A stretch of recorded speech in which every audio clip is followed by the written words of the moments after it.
Chapter 60. Elizabeth's spirits soon rising to playfulness again, she wanted Mr. Darcy to account for his having ever fallen in love with her. "How could you begin?" said she. "I can comprehend your going on charmingly, when you had once made a beginning, but what could set you off in the first place? I cannot fix on the hour, or the spot, or the look, or the words, which laid the foundation. It is too long ago. I was in the middle before I knew that I had begun. My beauty you had early withstood, and as for my manners, my behavior to you was at least always bordering on the uncivil, and I never spoke to you without rather wishing to give you pain than not. Now be sincere, did you admire me for my impertinence? For the liveliness of your mind, I did. You may as well call it impertinence at once. It was very little less. The fact is, that you were sick of civility, of deference, of officious attention. You were disgusted with the women who were always speaking, and looking, and thinking for your approbation alone. I roused, and interested you, because I was so unlike them. Had you not been really amiable, you would have hated me for it, but in spite of the pains you took to disguise yourself, your feelings were always noble and just, and in your heart, you thoroughly despised the persons who so assiduously courted you. There, I have saved you the trouble of accounting for it, and really, all things considered, I begin to think it perfectly reasonable. To be sure, you knew no actual good of me, but nobody thinks of that when they fall in love. Was there no good in your affectionate behavior to Jane while she was ill at Netherfield? Dearest Jane, who could have done less for her? But make a virtue of it by all means. My good qualities are under your protection, and you are to exaggerate them as much as possible. And, in return, it belongs to me to find occasions for teasing and quarreling with you as often as may be, and I shall begin directly by asking you what made you so unwilling to come to the point at last.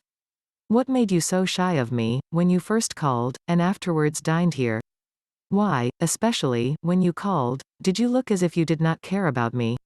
Because you were grave and silent, and gave me no encouragement. But I was embarrassed. And so was I.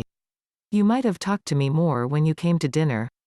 A man who had felt less, might.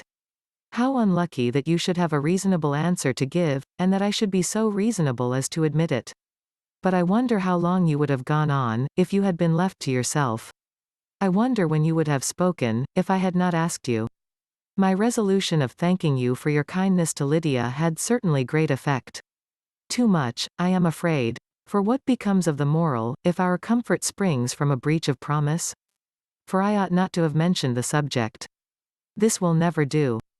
You need not distress yourself. The moral will be perfectly fair.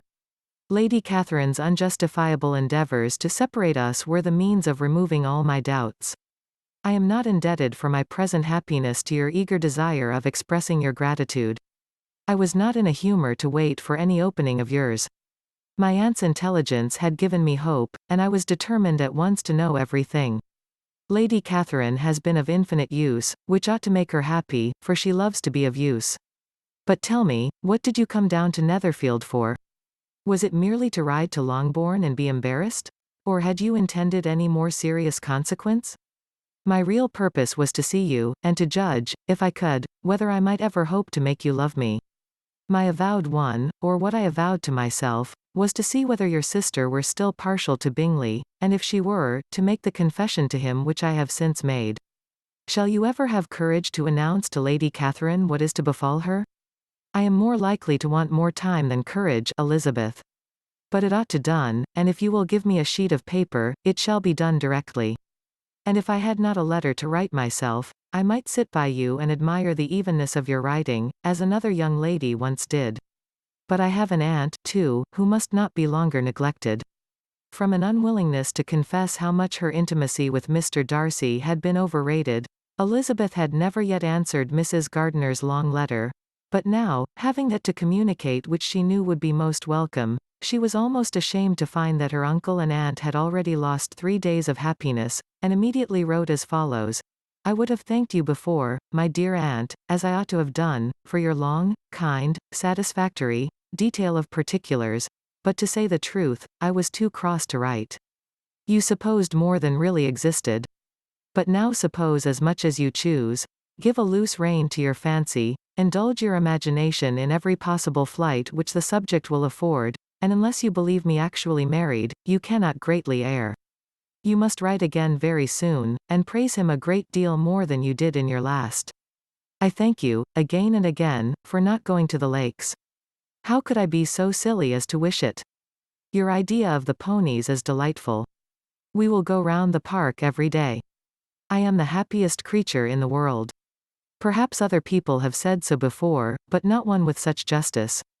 I am happier even than Jane, she only smiles, I laugh. Mr. Darcy sends you all the love in the world that he can spare from me. You are all to come to Pemberley at Christmas. Yours, etc.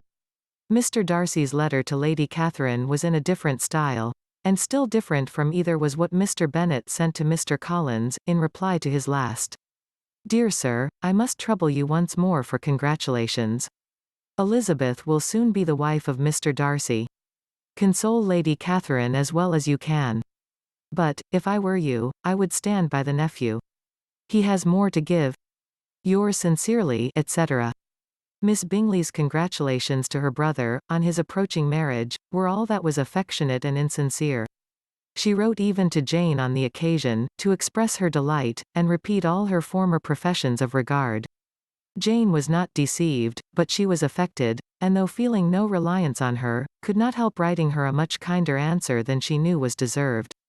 The joy which Miss Darcy expressed on receiving similar information, was as sincere as her brother's in sending it. 4 sides of paper were insufficient to contain all her delight, and all her earnest desire of being loved by her sister.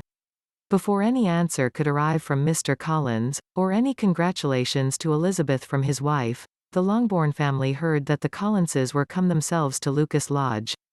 The reason of this sudden removal was soon evident.